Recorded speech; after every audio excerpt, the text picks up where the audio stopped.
দর্শক, তবে কি ডক্টর মোহাম্মদ ইউনূস রাষ্ট্রপতি হওয়ার জন্য লোভ লাগাচ্ছে? ডক্টর মোহাম্মদ ইউনূস কি জামাত ও এনসিপির কথা শুনে রাষ্ট্রপতি হওয়ার জন্য পরিকল্পনা করতেছে?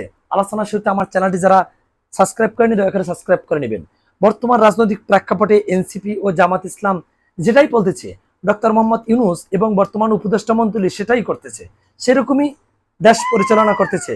যেরকম নির্বাচনের রোডম্যাপ, নির্বাচনের তারিখ, ডক্টর মোহাম্মদ ইউনূস জামাত ইসলাম যেরকম বলছে এখন জানুয়ারি থেকে এপ্রিল, তদ্রুপ এখন ডক্টর মোহাম্মদ ইউনূসও কি এপ্রিল মাসকে বেছে নিচ্ছে। তার আপনি কি জামাত ইসলাম আর এনসিপির ম্যান্ডেট নিয়ে কি এই সরকার চলতে পারবে? আপনার কি মনে হয়? দেখেন, জামাত আর এনসিপির তাদের কোনো সম্মানিত বৃহত্তম রাজনীতি নাই, ব্যক্তিত্ব নাই। যেরকম বিএনপির আছে কে, তারেক রহমান, খালেদা জিয়া, বাংলাদেশের, তারপর আওয়ামী লীগের আছে শেখ হাসিনা, কিন্তু জামাত ইসলামের সেরকম নাই। শফিকুর রহমানকে এখনো বা কয়জনে চেনে? দেশের অনেকেই চেনে না। তবে এনসিপির তো কেউ নাই, মাথা নাই, তাকে কে চেনে? এই নাহিদ ইসলামদের কে চেনে?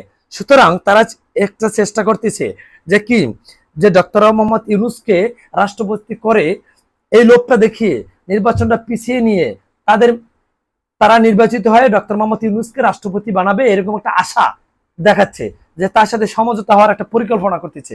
আপনারা দেখেন, বিএনপি একটা বৃহত্তম রাজনৈতিক দল, তারা বলতেছে কি ডিসেম্বরে নির্বাচন, কিন্তু বর্তমান সরকার সেটা আমলই নিচ্ছে না।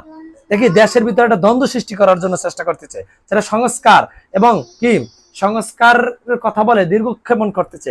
যেরকম আগে আওয়ামী লীগ বলতো কি উন্নয়ন এবং উন্নয়নের কথা বলে কি বলতো যে শেখ হাসিনা তারা দেশ চলবে না আর উন্নয়ন ব্যাহত হবে, এই জন্য নির্বাচন নিয়ে তালবাহানা করছে এবং কি একটা অবাধ সুস্থ নিরপেক্ষ নির্বাচন দেয় না। তদ্রুপ এখন বর্তমান সরকার এই সংস্কারের কথা বলে দীর্ঘক্ষেপণ করতেছে, যার পরিবে আগামী এপ্রিল মাসকে ঘোষণা করছে কি জাতীয় সংসদ নির্বাচন। দেখেন, বিএনপি থেকে বলতেছে যে কাকে এত ফ্যাসিলিটি দেওয়ার জন্য, কাকে এত সুযোগ সুবিধা দেওয়ার জন্য এই ব্যবস্থা করতেছে। আশা করি বুঝতে পারছেন। আসসালামু আলাইকুম।